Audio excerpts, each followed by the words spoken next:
Welcome to Auto Off Topic. Hello, Brad. Hello, Andrew. How are you? I'm okay. I'm okay. Getting Yeah, getting through the week. Getting through the week. It's been a rough one. yeah, I'm okay as well. Excellent. Getting there. I haven't done much with cars. It's like, Well, it's a good thing I'm here then. yeah, because there's just we're deep in winter, Yeah. and it So it barely snowed, and they salted the crap out of the roads.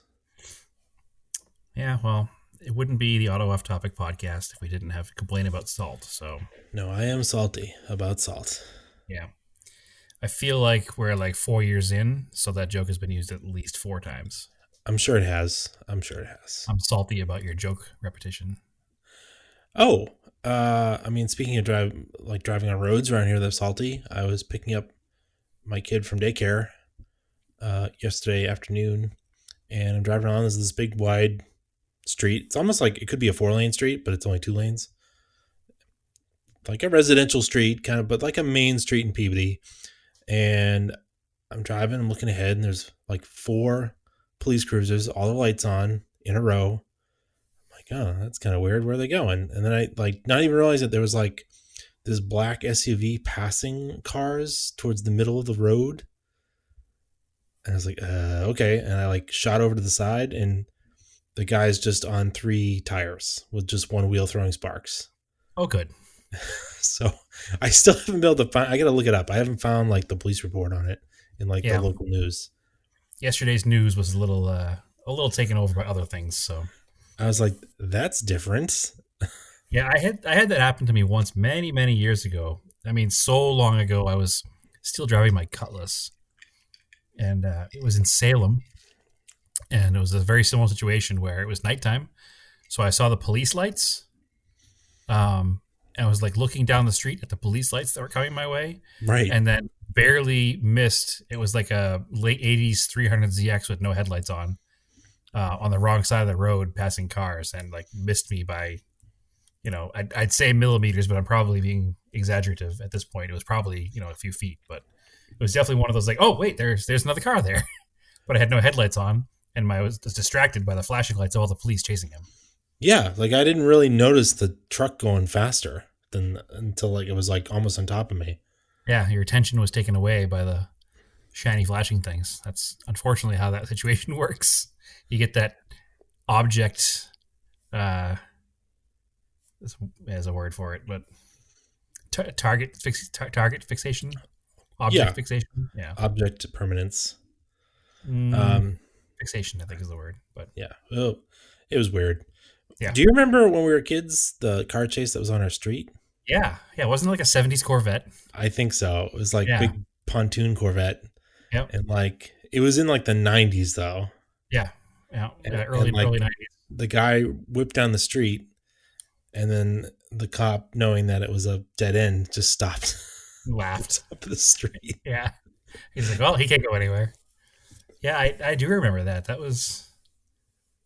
Haven't thought about that in years. That's funny. We must have both been outside, like playing with RC cars or No, riding no, no. I bicycles. remember being at night, I think, and we were Hmm. like looking at it out the window. It was just big neighborhood news. Yeah. Well, there's been a couple of those in our neighborhood. Remember, there was a car that they tried to repo. I don't think I was around that day. I think I was at work or something. I heard about it though. Yeah, one of the neighbors down the street, they tried to repo her car, and again, our street was a dead end, so she could only go one way. And the tow truck like totally blocked her in, and she wound up doing like donuts in my parents' front lawn, Yeah. tore it all up. And the kid down the street was drunk and drove into the telephone pole in front of my parents' house at like 2 Yeah, in the morning. that was pretty good. I Good literally walk. like it. That didn't wake me up, but the diesel tow truck woke me up because it was like summertime. The windows were open. Hmm. I somehow slept through the bang of him hitting it, and then I looked out and I was like, oh, that's him. I know what happened. And I went back Yeah, to bed. I know whose truck that is. That checks out. Yeah. Yeah. Well, the good thing is that this first 10 minutes here of the podcast will be excellent listening for like our dads because they'll remember all these stories too. Yeah. Anyway, moving on to more important things. I have car updates. Yeah. Um, did you get a I Nissan? yes, I am currently driving my favorite car of all time, the four-cylinder CVT equipped Nissan Altima. Um, it's a rental, so nobody get too nervous here. I didn't buy one, obviously. Um, the Volkswagen has been down for about a week so far for what was I assumed going to be a one day in, one day out kind of deal. I don't think you recapped this part. You had talked about it acting up and maybe the check engine light coming on. Yeah, so there was a little bit of acting up, at a little chugging that was happening at like a steady RPM, and I had to check engine light, and I forget the code number, P2040 or something like that. And in whatever the code was in Volkswagen, which we have our scan gauge, which I have plugged into the car all the time, so it was very easy to read the code. Um, the code, I think I talked about it real quick before because the code came on. I went in for my scheduled service and oil change. While the car was there, the code was off, so they couldn't do anything about it. And then the code came back on like 2 days later when I was getting ready to leave for a trip to Oklahoma. And I called the dealership and I was like, hey, this code came on. I'm going to Oklahoma. Is everything going to be okay? And the dealership was like, well, I don't want to say yes, but wink, wink, nod, nod. It'll probably be okay. So I drove to Oklahoma and back with the car. Um, Fast forward like a month, we're actually heading back to Oklahoma. We have family there, so we have to do an emergency trip to drop some stuff off. Um, so check engine light's still on. So like a week before the trip, I had an appointment to get the car into the shop, so I'd have time to get the car in, get their thing fixed, get it back, and then I wanted to rotate the tires and just kind of do a general check over because it's been a bit since I've looked closely at the car. Um, so I dropped it off about a week ago and expected the call back saying, "Hey, everything's good, everything's fine. Come pick your car up." But the call instead was, "Yeah, we're gonna need your car for a little bit." To which I said, "Okay, what's the problem?" Well, it needs a DPF, which is the diesel particulate filter in the exhaust. It kind of goes like off the downpipe. Yeah. It's like a little like swirly little piece of pipe with a container in it. Mm-hmm. Like, all right, it's cracked. I'm like, okay, that's cool. Like, and you need an EGR. Okay. And there's another valve associated with the EGR, like an EGR relief valve. I was like, Yeah. It's okay. some diesel thing. Yep. I was like, okay. Or there's only one EGR valve, and he thought it was two parts. I'm not sure, but he sold it to me as an EGR and an EGR valve. So, Yeah. Okay. um, I was like, okay, that Maybe there's a sounds solenoid and then a valve is separate. yeah, possibly. I said, all right, well that sounds simple enough. He's like, well, here's the problem. There's a massive oil leak. It's like, okay, well, it hasn't been dripping anywhere. I was like, and And last you time I check it, looked don't you? regularly, yeah, it's not Yeah. hasn't been burning any oil. I haven't checked it since the last road trip when I got back.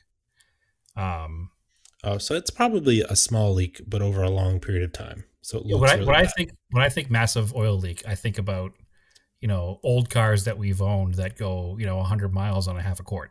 Like that's a massive oil leak. But I Yeah. think massive oil leak on the scheme of a newer car that's serviced at a dealer, it's probably like a half a quart every 1,000 miles or something, or maybe even less. So anyway, I haven't noticed any additional oil burning. The car has always burned a little bit of oil ever since I've owned it, but I just figured that was par for the course. It's a 10,000 mile interval at oil changes. Hmm. So, I check it every 1,000 or so and make sure. And usually every 3 or 4,000, I put, a quarter to a half a quart in, which I always accepted as acceptable for a diesel powered or a turbo diesel vehicle. So maybe that's what it is. And it's always been bad and I never noticed because to me that That seemed acceptable. doesn't sound that unusual to me. Yeah. No, and again, like I said, I just lived with it and it's like, yep, that's fine. Just top it off a little bit of oil. I used to keep, a quart bottle of oil in the back, like a little cubby so it wouldn't spill anywhere. And I just figured I was being responsible and checking my oil like a good car owner. But apparently that's a massive oil leak. And they need to figure out where it's coming from, but it's not really leaking out anywhere. because nothing is covered in oil. It's like, okay, Wait, what? so So we're what are we talking about? And he's like, yeah. well, I have to call uh, VNT and find out. I'm like, all right, well, I don't know what VNT is. So can you enlighten me? He's like, well, I don't know either. I'm like, okay. Who are you Oh, calling? It was like, it's Volkswagen. okay. All right. So people don't realize when you go in a Mhm. dealership, you talk to a service writer. 9 times out of 10, they're not a car person. It's just when it comes to being a service writer, you just need to be a salesperson. Like you just need to be good at selling people things and have a tangential understanding of car technology. Yeah. Well, this So guy is kind of a car person. okay, Um, he has a 80s Corolla, I think, okay, a couple other things. Anyway, VTA, is it VTA or VNT? It's some three-letter it's probably like something, Volkswagen Technical Assistance or something. Like something like that. Yeah. every OEM has it for dealers when their techs can't figure something out. You call the hotline. hmm So that's where we're at.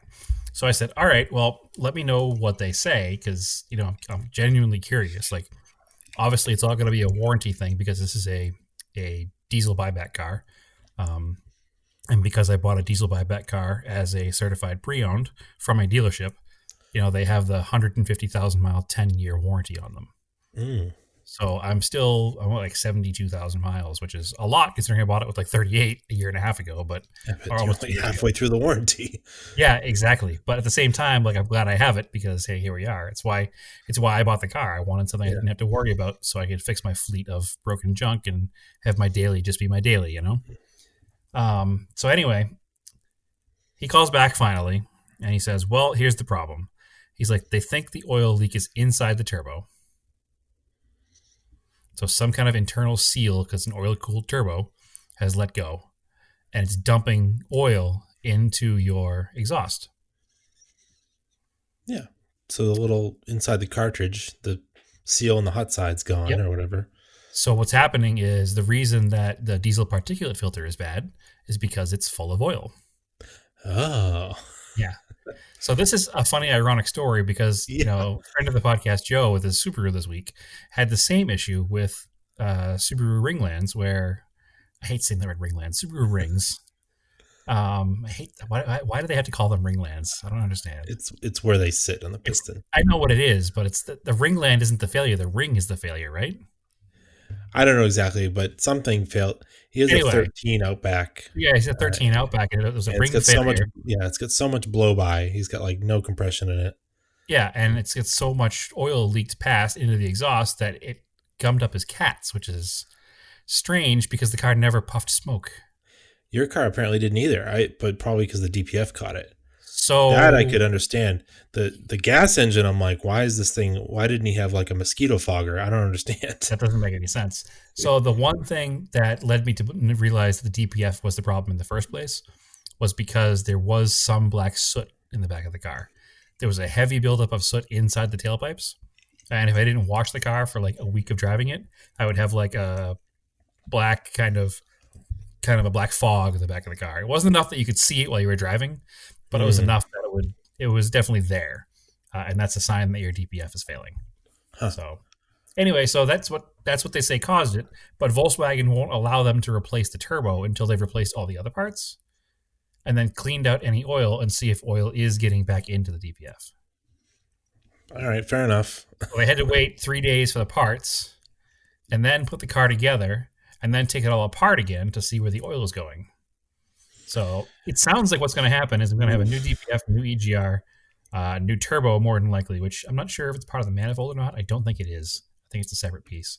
Um, and then they said on top of that, after this is all said and done, there is a TSB for some issue with the computers, and they might have to change the computer in the car. Well, So um, basically, they're going to spend about what I paid for the car to fix the car. It I sounds know. like. I mean, hopefully the tech's getting decent flat rate on this, but sometimes they don't when it's warranty like it. Yeah, This, I at the end of the day, like, yeah, I hope he does, but I also, yeah, as long as it's paid for, I don't really care yeah. that much. That's not my issue at that point. So the car's there. They send me the list of everything else that I should do while it's there, but it's the typical car dealership way. You need a cabin air filter and an air filter, and I did those myself like 2 months ago. So they don't even look; they just look at mileage. Yeah. But anyway, so that's where we're at right now. So I didn't get the car back in time to take it to Oklahoma this weekend. So Volkswagen, on top of paying all this money to fix my car, also authorizes $35 a day rental car for any of the diesel car owners. So they sent me to Enterprise and said, get the car for $35 and be on your way. So we drove over there, and the whole way there, I was like, please don't be an Altima. Please don't be an Altima. Please don't be an Altima. So obviously I got an Altima. But it is what it is. The Altimas have come a long way, I'll tell you that, from the one I rented 10 years ago. So Hey, it's probably got CarPlay and all that good stuff. I don't know that it has CarPlay. I didn't look because I don't have an Apple phone. Well, But it should have Android Auto. Does it have a touchscreen? I don't think it has Android Auto. I think it has a normal automotive interface. Is it like a video screen, like a actual or is it like a dot matrix radio? It doesn't look any more fancy than one of my 13 Jetta. It's like 3 colors: white, red, and gray.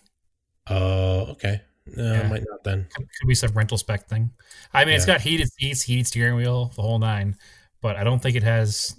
It doesn't look like an Android screen or an Apple screen. It looks like a standard, their own screen kind of deal. So I don't think it has that. But it was easy enough to hook my Bluetooth into it. I hooked it up before even leaving the parking lot. So, but yeah, it's got Put heated the seats, UPS, heated put steering the wheel, UPS, put the GPS. USB in, see what happens. Oh, okay. Well, I can't do that because my phone doesn't. Oh, I guess the charging port. Yeah. Anyway, Yeah. I don't know. I'll look into it. I'm not worried about it. I only have it for like 4 days, so it doesn't matter at the end of the day. The one thing I did notice about the car in Brad's unimportant car reviews is I've driven cars with heated steering wheels before, I love them. like Mostly a BMW, Nissans. Audi. This is the first Nissan I've driven, and it's garbage in comparison. Oh, really? The Infinity i30s I used to drive around the dealership, that steering wheel would burn your hands off. Well, I'm not talking about the temperature of it. I'm talking about the consistency of it. So Oh. it's not steady the whole way around the steering wheel. Like anywhere a spoke meets the wheel, it's cold. Do you hold it? Do you hold the steering wheel at the spokes? In this car, yeah. Huh. Yeah, you have to adjust where you hold your hands to make it warm there. I mean, I mostly hold I'm at 7 Full on and Vin Diesel, 3. seat laid back, hand at 12 o'clock. No. It's plenty warm there. No, but at like the typical the standard old school 10 and 2, it's not as hot as it is at 11 and 1. And it's ice cold at 6 o'clock. Why would you hold it down there? I wouldn't, but I was just, once I found the cold spots, I was like, searching around for more cold spots. However, you would never hold it at 6 o'clock anyway, because it's also a D-shaped steering wheel. A lot of modern stuff is D-shaped, but Doesn't make any sense to me. it doesn't bother me though. I don't know. even notice it in my Volkswagen anymore. I don't like it. You hardly have to turn the steering wheel that much during normal driving, so it just gives you more space for your legs. I don't know. Space for my legs has never been an issue that I've had to worry about. So I don't. Well, if you're like a shorter person, I could see it. Like Stephanie has to pull the seat up sometimes, so I would see that being useful. I don't know. Either way, I'm not a fan of it. It's just me being curmudgeonly, probably. It probably doesn't matter at the end of the day. I just prefer a full, normal, round steering wheel. But whatever. I'm not going to do much of a review of this car. We already know how we feel about the 4-cylinder CVT equipped Altimas. So it's a car that will get decent fuel mileage and somewhat comfort going back and forth to Oklahoma. So that's all I care about. And I'm not putting miles on Naomi's car because, her Hyundai's got like 230,000 miles on it, and it probably would be fine. But at the end of the day, it's, midwinter and we're driving into Oklahoma. So I'd rather just have the security of a almost brand new car than her 230,000 mile Hyundai. So that's where I'm at with that. All right. So old cars. Haven't you done some stuff to the Colt? I have. This is a story of the right tool goes a long way to make the job go easier. So before I shipped the car out here, the rear tailpipe had fallen off. It was a welded on like slip fit part, Mm-hmm. and it just the moisture inside the exhaust coupled with the moisture outside the car in New England, it rotted off at the joint. So it wasn't loud or anything. It almost looked like a turn down over the axle. So it was after the muffler. So I never really worried about it. But what I realized driving the car out here is that when you give it any kind of heavy acceleration, the cabin would fill up with fumes. So it never really noticed it driving it in New England, probably because it wasn't like never really drove it in the highway there. But out here, the main roads are 55 miles an hour. So you're accelerating a little more than you do in New England, I guess. Um, so it was stinky and hard to drive in Uh, situations like that. So I wanted to put the tailpipe back on, which seems like it's a 2-second job, right? Well, I don't have a welder. I'm not confident in my welding if I did have a welder. But the reason I'm not confident in my welding is because I don't have a welder. So I need to eventually get a welder so I can become more proficient in welding. But at the mm-hmm. moment, I don't have a welder. So I wanted to join the two pieces together. There is a mount on the pipe, like midway down the pipe that goes to the frame rail. So it was already supported towards the back of the car. I just needed to support it where the two pipes meet together, the one that comes up and over the rear axle and the one that goes into the tailpipe. Right. So I went to the store and I was like, all right, here's this neat little sleeve. I'll just pick this up. It's like its own little clamp. It comes with a sealer. I'll put that in there. It'll hold the whole thing together. It'll be fine. Well, it didn't work, obviously, because it doesn't have enough clamping force to hold the two pipes together, which in my brain, obviously it did, but obviously it doesn't. So the next move is the slip fit joints. We have an inch and a half pipe. This is like, an inch and a little more than a half to go over it to kind of put the two pieces of pipe together. So I got one of those and a couple of clamps, and I was trying to clamp them together, but I couldn't produce enough torque to crush the pipe to make the joint between the front and the back and to crush that pipe down enough to hold it in place. So I was doing two things wrong, but one lesson that I've learned about myself a long time ago is that once things start going wrong, if I don't either stop, turn around and come back to it later, or just put it away entirely and get back a whole another day, I'm going to get unreasonably frustrated and angry. So knowing this, I didn't stop. I kept pushing and I got angry and I got frustrated and I put the whole project away for like 2 days because I couldn't produce enough torque with the small hand tools that I had outside with me to crush down that clamp on the exhaust and also hold it in place at the same time. So after not doing it, and then the next day I could have done it, but something else came up and I just didn't do it. So 2 days later, I came back to it. I took that tailpipe and I went into the garage and I said, I'm going to put this one end on the tailpipe on the bench so that I'm not trying to put both pieces on under the car. Ah. I said, and I have that nice Milwaukee impact gun. I'll use that instead of hand tools. So I didn't have the correct metric sockets, so I had to make a quick trip down to Harbor Freight and pick up the metric impact sockets. So I have those now.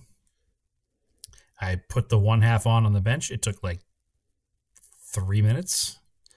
I walked out to the car. I bolted up the part with the hanger, slid the other part over the back part of the pipe, did it under the car with that Milwaukee impact. It took like 2 minutes, and the entire job was done in like 5 minutes Hmm. because I had the right tools to do the job the right way. So, and the beginning part of the story that I missed altogether was I finally bought a nice jack because before I had two jack stands and it wasn't a scissor jack like a Widowmaker style scissor jack, like a spare tire jack, but it was a narrow kind of, I don't even know what you'd call it. It was a 2-ton pump jack, but it was really narrow and it didn't go very high and it didn't reach very far in. So you're really limited with how much space you had to use it. So I finally bought, they had a special at Harbor Freight actually on their aluminum racing jacks they have there, the blue and silver ones. So I got Mm-hmm. the 2.5 ton one for like $115. So having a nice jack to lift the car up nice and high and put the stands under was also a a good move. So yeah, having the right tools makes the whole job go a lot faster.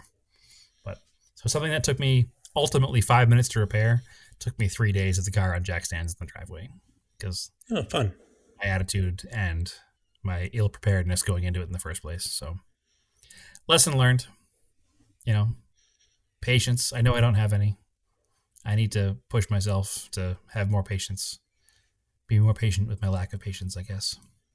But just one of those things. I've always had that in the back of my head that I know if I don't get this right, I'm not going to reasonably work through it. I'm just going to get frustrated and throw things and walk away. So true to my nature, that's what I did. And then 2 days later, I came back thinking about it like, this is how it's going to work, and it worked. So I took the car for a nice drive around the neighborhood. Gave it a couple of full throttle passes and no exhaust fumes in the car. So mission accomplished. You can drive the car again. Cool. That's really it. I didn't do anything else. I wiped it down. Now we're going away, so I put it away for the weekend. Nice. But yeah, I haven't worked on anything else. Oh, actually, I did. More daily car maintenance. Naomi's Hyundai, that same 230,000 mile Sonata we were just talking about. Mm-hmm. I had a taillight bulb out, and I Ooh. just said, "All right, I'll put a taillight bulb in it." I put a taillight bulb in it. It did not fix the problem. Oh. Yep. Huh. So now I had to diagnose what was going on with this taillight. So I pulled it all apart. I looked at all the connections. All the wires are good. It's not burnt. There's no obvious signs. I put the taillight bulb back in, twisted it down, and a taillight came on. I was like, all right, that's interesting. So I went to touch it, and it shut off again. So like, all right, there's obviously a loose wire somewhere. This is a 2011 Sonata living in the desert. Maybe something got dry rotted and broke. But apparently, I learned that if you push down on the bulb, it turned on, and you let go, and it sprung back up, and it turned off again. So at some point, probably the last bulb that was in there, maybe like the little diode on the bottom was too deep, and it crushed the contact point in the bottom of the Oh, socket. it's just pull it out. Yeah, so I was able to pull it up and just get it. I was happy the diagnosis was like a 2-minute process, but Results. yeah, exactly. Yeah, I said, well, bad news, your car needs a socket. I think. When I to fix it, came as like good news. I fixed it in 2 minutes because I'm an expert level mechanic. But yeah, so Mechanic. mechanic. Yes, I saw the second I said it, I saw that same meme in my head. So, but that's it. I haven't done much else car wise. Um, it's been busy doing other things with work, and I have been watching Dakar. Dakar is going on right now. Yeah, I watched the first recap episode, and then I think my DVR messed up and it hasn't been recording them. I'll have to go back and look for them. So Hopefully they're on demand. the official Dakar channel on YouTube, Yeah. what they've been doing is a daily update class by class, and they're Ooh, about that's even five. better. Yeah, they're about 5 minutes long. But they have one for the trucks, one for the cars, one for the light vehicles, and then one for motorcycles and quads, and then one for classic. The So classic is cool because it's basically a TSD. yeah, I was trying to explain that to somebody the other day, but it's not.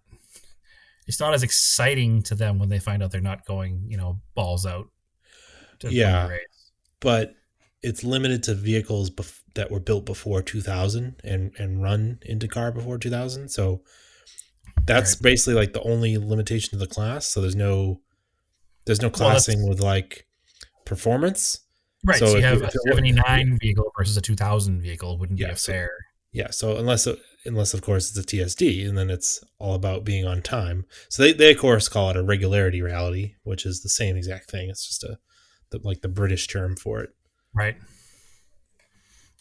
It's But interesting yeah, to see it though because it's definitely cool because it's the first year for it. yeah, It's a little difficult being, our age and looking at the vintage Dakar as the, Pajero Evo, but I It guess is. all part of getting older. And then I got to look into these things. I don't know what Loeb is running some car I've never heard of, and some other one of the other top drivers is running it too. Yeah, I forget the name of it It's like is. some random manufacturer. I don't know. And then Carlos Sainz was leading at one point when I saw it in He's the in the mini, mini, right? Yeah. but I think he is in the four by four mini, and then not Thierry Neuville. Peter Hansel is in like the two-wheel drive mini, which is more like a buggy. But that's what's kind of crazy is that like some of them are just two-wheel drive and they just float over these dunes like nothing. But it's pretty Yeah, cool. no, they're super cool. I don't know what the vehicle is. I'm trying to look it up right now because I was interested the other day when I was watching it. Sounded like Ollie was tap dancing there. Oh, that was Ollie tap dancing right there. Yes, Naomi came in to get the rental car keys for me, and Ollie was obviously following. Apologize. All right, I don't know what it is. It's not coming right up. That's all right. It's a super Um, neat looking buggy. Like all the buggies have gone completely off the rails now. Like I think it was probably like 2013 or so, or 2012 or so, where they started to really go. They don't look like production cars at all anymore. no, it's cars is a very wide class because it's mostly like you'll have this four by four mini that doesn't exist anywhere other than Dakar. Then you have the Toyota trucks, which sort of look like Toyota trucks. Kind of, but they're like a box that has like Yeah, the look of a Toyota truck nose on it, and yeah, like a Honda Ridgeline size bed. It's a weird. I don't yeah. really understand. It's like how the Piero Evo was with the weird box in the back Yeah, I guess of those just '80s ones kind of had that same look to them, didn't they? yeah. And when you look at the Mitsubishi Motorsports books I have, they basically filled that space with spares. So the vehicle Loeb is driving is the BRX1. Yes. It's a joint venture between ProDrive Okay. and the Bahrain Sovereign Fund. Okay. So it's ProDrive and oil money Yeah. decided to compete. So Yeah. Weird. And then it's also weird to me that there's like factory RZR teams yeah, they call those because light cars. it doesn't the car doesn't register in the United States at all, like barely a blip. So I assume worldwide there's a market for side by sides other than US. I mean, you say that doesn't register in the U.S. more than a blip, but you haven't been to places where it's a thing.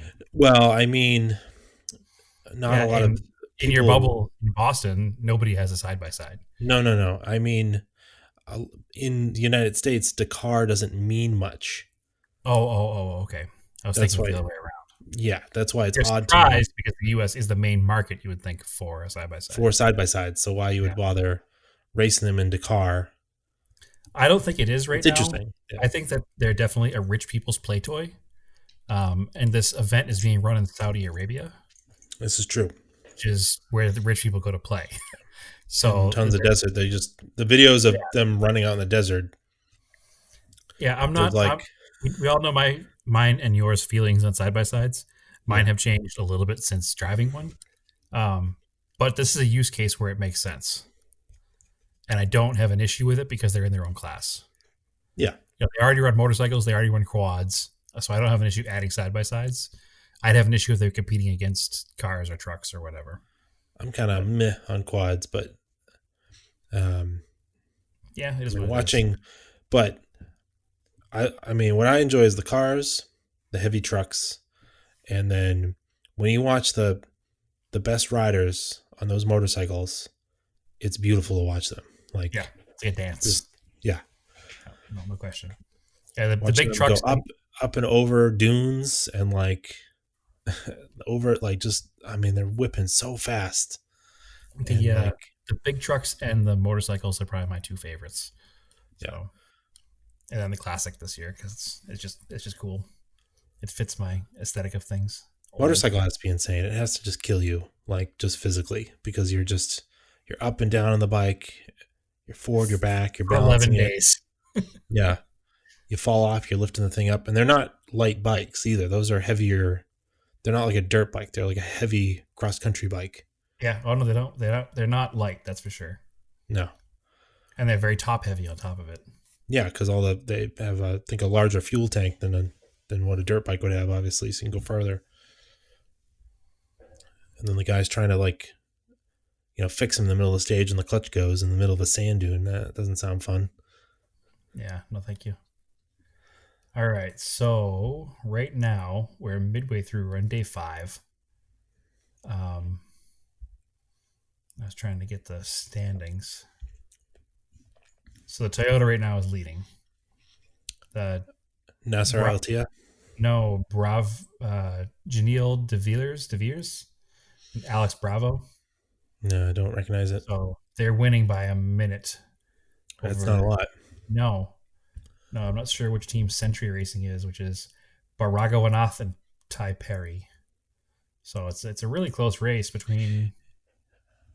I mean, it's interesting because the first week, a There's lot 10 of the minutes surrounding the top 8. yeah, in the first week, a lot of the guys that are past winners can often be a little further down, and by the end of the first week, some of the challengers that are trying to run faster either end up breaking or they wrecking. Well, they just And run the out of guys that have energy. won, yeah, they end up moving up towards the end. Like it's a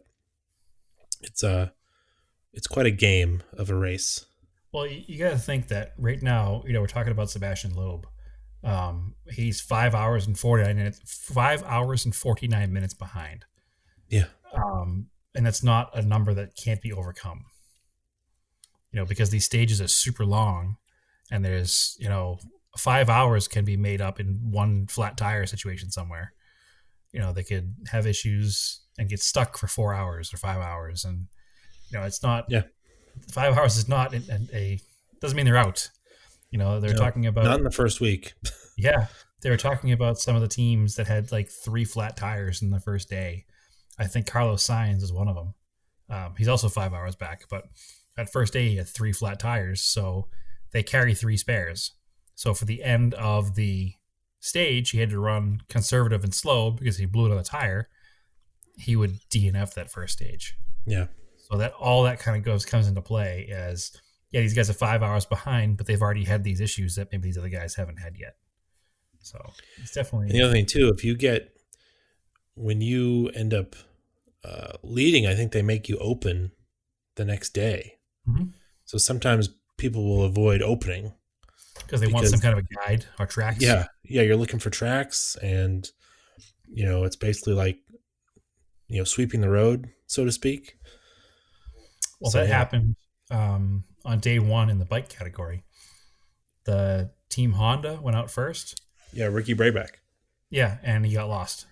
Yeah, So, and his teammate who was right with him also getting lost. So they yeah, wound up back pretty far.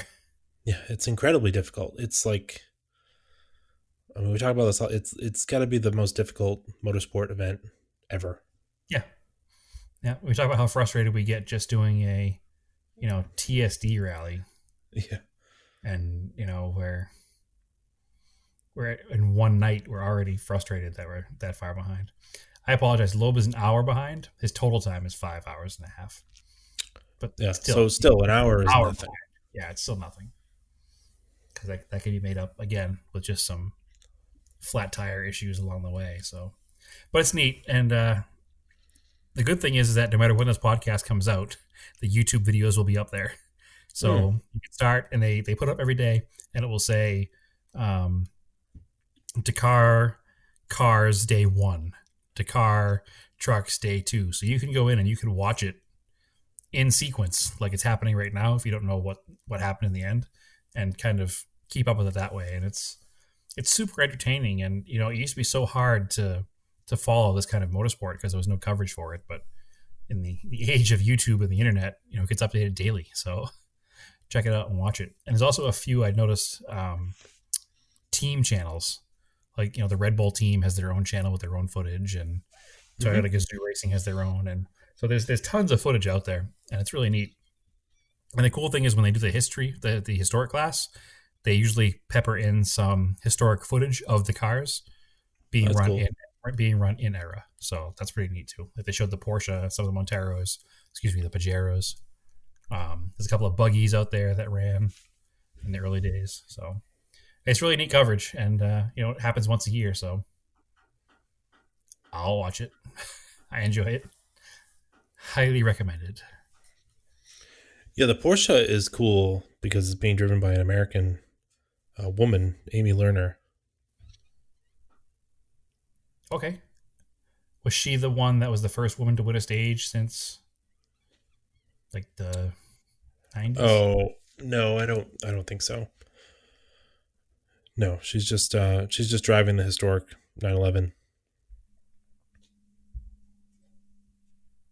Oh, the listing doesn't give their names. It doesn't give the car. It says that you say first place right now, the make model. It says Team Sunhill. I'm like, okay, well that doesn't tell me who it is. I Yeah. don't know. I don't know the teams well enough. But oh well. So you've been posting diecast dailies, I see. Yes. Yep. People really enjoy that. I actually, I don't know, you probably mentioned to me, and then I kind of missed it, and then I realized it was available still because it is a limited. Is Sure. the Tarmac Works Tommy Mackin edition Evo 6? It just came out, so it's limited, but they're in their first. They're in the initial release, so it's not old yet. Yeah, so it just came out the end of 2020 because it made it to the couple lists of best castings of 2020, I think. Mhm. Because I don't think they had a 6 out before, they had a 10. They definitely had the six before, but that's okay. Oh, okay. Yeah, it might have been best new release of that casting, but I have a I guess. couple of tarmac sixes. There's a, you know what? Maybe they're fives. I have to go look at it. Maybe the six is a new casting. So I did my top five castings of 2020 last week, Mm-hmm. but I didn't put any Mitsubishis in the list because there are so many good Mitsubishi releases this year that I'm doing Yeah. that. Um, these are top five. They're top five that I bought, but I also would have bought my favorites. So anything that I wanted this year would be in my top five, right? So Yeah. last week I did the top five. If you go to our Instagram page, I made sure to put the stories themselves in a highlight reel. So if you go to the main page and you go to, they call them highlights, I think, right over the main Yeah. pictures. So you can click through the entire diecast daily from the first one I did like a month ago, 3 weeks ago, up Mm-hmm. until the current, which is, let's say Thursday the 7th. Yeah. So you can go up right through there. So I did my top five, which what I did, well, I did a Christmas week, which was interesting because I had enough diecast themed, Christmas Yeah. themed diecast. Yeah, you nerd. Yeah, well, what do you want from me? You want content or not? All right. I knew it was going to come in handy someday. So I did my top five diecasts of 2020 that were not Mitsubishis. The Tomica Limited Vintage Neo, which is their limited vintage line of cars that are, newer than I think like 85. Had the Mazda RX-7 FC3S, so that's the second gen RX-7. Um, it's the FC3, so it's the later model with the slight facelift with the body color rub strips and the round taillights. Um, Day two, I had the Hobby Japan 164 scale 8086, which Mm-hmm. Hobby Japan is a fairly new manufacturer to 164th. I think they did a bunch of 143rd. I think actually you have a 143rd Galant VR4 that's from the same manufacturer, but they go Yeah. by Mark 43. Yeah, that came out this year. Yep, it's the same parent company. Should do a picture of that. So the third day was the Inno 64 190E DTM car, the Zaxby Green and Gold, which is one of my absolute favorite race cars of all time. Number four was the R32 in the HKS livery. Race car number 87. I think it's from 1992. But that HKS livery is just like iconic with the purple Yep. and red splashes all over the car. The green headlights, the red mirrors. Super cool car. And then the final one, the top one of the year, I had is the Pop Race, which I think is a Tarmac Works and Inno collaboration company. They did the Volvo 850 in a street T5 wagon, and a street car, and a race car. So I put them Mm. both on one release. So obviously it's the BTCC, three-tone blue and white um, wagon race car, and the wagon in the iconic yellow. I don't know what it was, like a daffodil yellow. I don't know what the name of the color was, but the wagon's also available in red and I think white. But I just wanted the yellow one. So yeah, but this week I'm doing top 5 Mitsubishi castings of 2020. We can do a quick review of those next week once they've all been done, but still a couple days left when this comes out. So we'll have those up and keep going through it. And I'm excited to see what 2021 is going to bring for diecast stuff. We're kind of, they're saying we're in a golden era of 1/64th scale diecast. They're pretty good. Yeah, Like they're very good. I'm just looking at the ones on my desk. they're all coming out now. There's a bunch of manufacturers that are doing them. They're super neat. I mean, if you look at a picture without any sense of scale, you'd be hard pressed to know it was 1/64th because It looks like a 43rd. they're more detailed than a 43rd from 10, 15 years ago. Yeah. So, I mean, Tomica started this with the Tomica Limited Vintage line, but now you have, Kyosho was involved for a while. Um, what's the video game company? Konami. Konami made them for a few years. Hmm.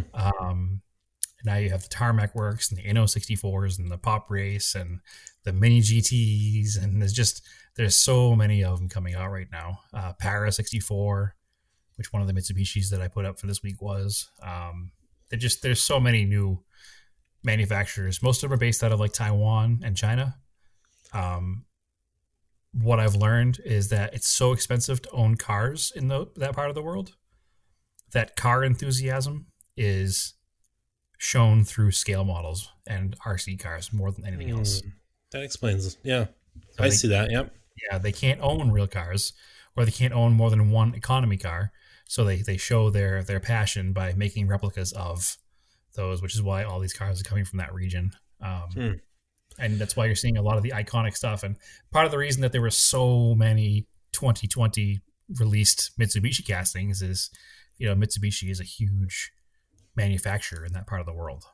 So their history is very important to them. And it's neat that we're now just getting these castings of cars that you would think you wouldn't be getting. Like, I guess I could say it. My top release of 2020 for Mitsubishi and for everything is a flat body Starion in 1/64 scale. Yeah. Like, to think that in 2020 somebody's making a 1984 Mitsubishi Starion diecast, and they're selling. They're not just sitting on shelves. People want these things, so we're definitely in a new era of diecast. And I've pretty much stopped buying Hot Wheels stuff. I've only gone to this because why have the Hot Wheels stuff where it's not nearly as nice when I can have this exact scale replica of something in the same size. So I bought.